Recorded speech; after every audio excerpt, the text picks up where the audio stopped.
तो कैसे फंसे आप इस स्थिति में, जो भी स्थिति आपकी चल रही है हम यहाँ पे यही देखेंगे,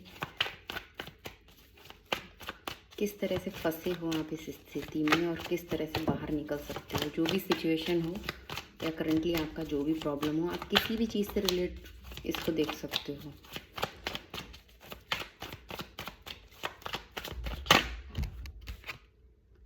S of wands, strength and wheel of Fortune बहुत अच्छे कार्ड हैं आपके लिए।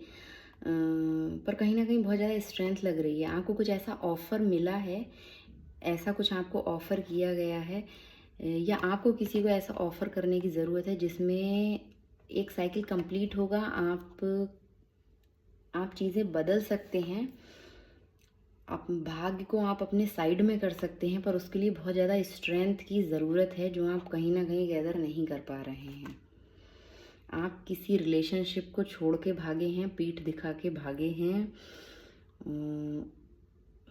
मैंने बोला ना, आपको किसी को कुछ ऑफ़र करने की ज़रूरत है जिसमें बहुत ज़्यादा स्ट्रेंथ लग रही है और आप वो काम नहीं कर रहे हैं। अगर वो काम आप करते हैं तो कुछ आपका लक आपके साइड आएगा, आपके फेवर में काम होंगे, चीज़ें आपके लिए अच्छी होंगी।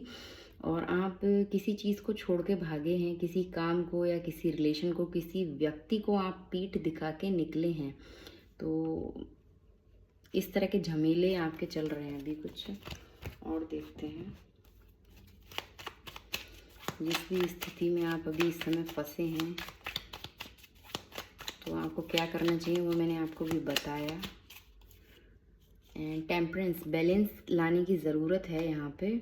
द हर्मिट, अपना सोल सर्चिंग करिए, अपने एकांत में बैठ के टाइम लीजिए, सोचिए कि आपको क्या करना है आगे, किस तरह से बैलेंस लाना है इस सिचुएशन में या इस रिलेशनशिप में या उस व्यक्ति के संग जिसके लिए आप ये रीडिंग देख रहे हो। आपके माइंड में ऐसा कुछ हो या वो सिचुएशन, जो भी कुछ सोच के आप ये रीडिंग देख रहे हैं, तो ये जो आपका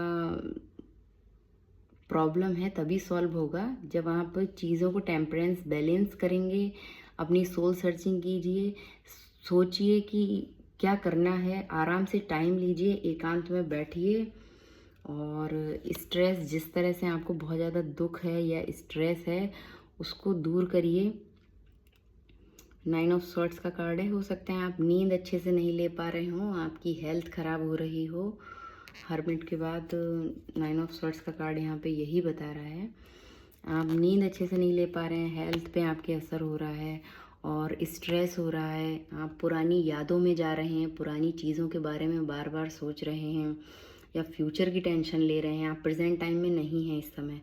आप या तो पास्ट में चले जा रहे हैं, पास्ट मेमोरीज़ आपको हर्ट कर रही हैं या चीज़ें आपको दुखी कर रही हैं, या फिर आप फ्यूचर का टेंशन ले रहे हैं, उस वजह से आपको बहुत ज़्यादा स्ट्रेस हो रहा है।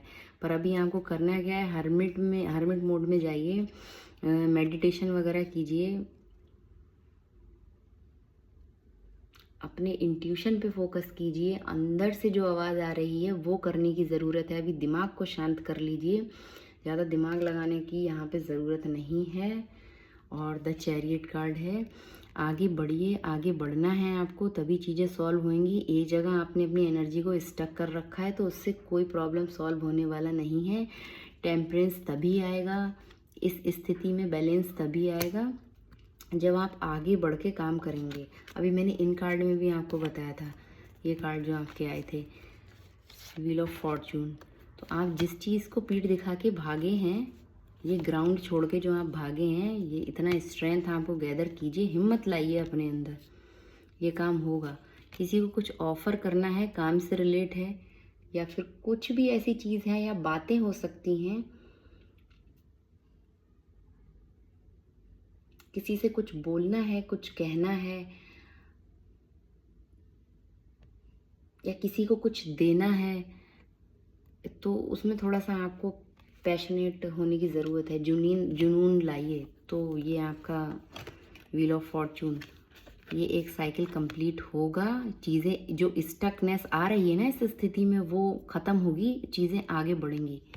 तो इस तरह से आपको यहाँ पे करने की ज़रूरत है। चैरियट, आगे बढ़िए, आगे बढ़ के स्टैंड लीजिए, काम करिए। इस स्थिति में स्टकनेस की यहाँ पे ज़रूरत नहीं है। जिस भी सिचुएशन के लिए आप देख रहे हैं उसमें आपको आगे बढ़ना पड़ेगा, आगे बढ़िए। चीज़ों को छोड़ना है तो छोड़िए, किसी को कुछ ऑफ़र करना है तो करिए। फ़िलहाल जहाँ तक है छोड़ने की बात नहीं आ रही, छोड़ तो आप चुके ही हैं, अभी वापस जाके चीज़ें ठीक करने की ज़रूरत है। तो इस तरह का आपको प्रॉब्लम चल रहा है, इस तरह की स्टकनेस है चीज़ों में, तो आप ये, अगर रीडिंग आपसे रेजोनेट कर रही है तो आप ये काम करिए। Thank you for watching.